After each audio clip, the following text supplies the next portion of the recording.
Train up a child in the way that he shall go, that when he is old, he shall not depart from it.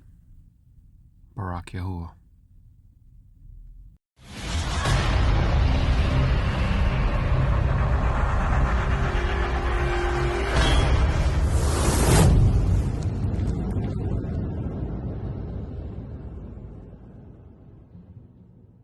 Let me just quickly say this is a thought that Yahuwah has put upon my heart regarding this topic. It is in no way a comprehensive study on this issue.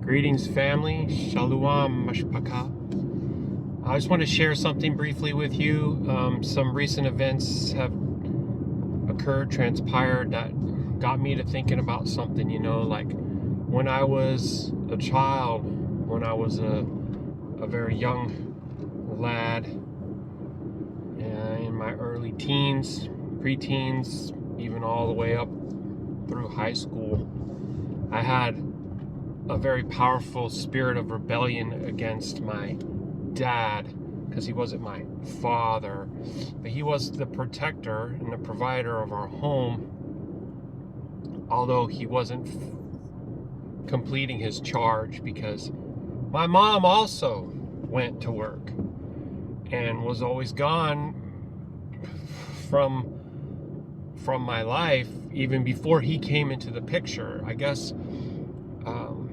that's just to lay a little bit of background and a foundation about this whole thing. So yeah, it would have been Qadash for him to be the sole protector and provider for our household and allow my mom to be in the home and be with the children, of which I have 2 other siblings, and that would have been most favorable and most well. Okay, but he had this thing, right, about his chair, and boy, let me tell you, that was his chair. Okay, and what would I do? Sit in his chair. I want to go be in his chair, sit in his chair.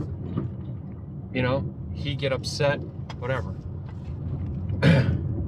That was wrong, because I should honor him with just that. It's not even such a huge thing for the guy who's going and actually putting the roof up over our head and putting the food on the table, of which I had no appreciation for, no understanding for at all. Like, that's just, I always could look at him in the negative light and see all the errors and all the faults and all the flaws. My mom was not leading me in honoring him. She wouldn't say, hey, that's your father's chair. He works hard to provide for us. No. But then again, she also is working hard.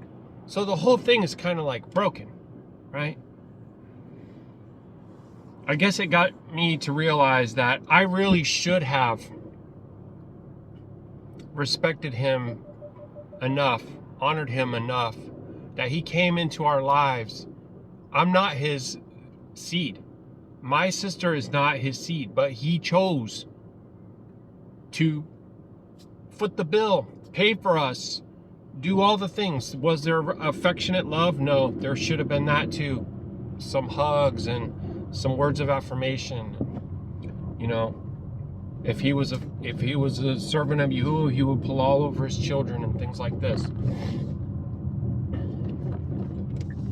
But I should have given that, and I didn't. And I chose to push back and rebel in every way. And I see that as an error. And I guess sometimes we have to live through things from the other perspective, walking in another man's shoes, so to speak, right? To feel what it's like to be the one who lays all the things down and then can't even receive this small portion of honor in your own home, Anyways, hopefully that Baruk's someone out there. Something that Yahuwah has put upon my heart, and I think it's important, and I can see it being broken in a lot of homes and a lot of households, both in and out of Yashar'Al. All right, Shalom Shalum. by the power and will of Yahuah, Yahusha, the Messiah, the one who we love him because he first loved us, right? Because while we were yet enemies at enmity with the Most High, he humbled himself, he took on flesh, he took on the role of a servant, he lived a perfect, righteous, or Qadash life. He willingly laid his life down, no one took it from him. He bore our iniquities on his body. He was impaled on a tree. He was in the tomb 3 days, and he rose again in power, in sovereignty, in majesty, in all esteem. All esteem Yahusha. Yahusha comes in the name of the Father Yahuah. Baruk is he who comes in the name of the Most High.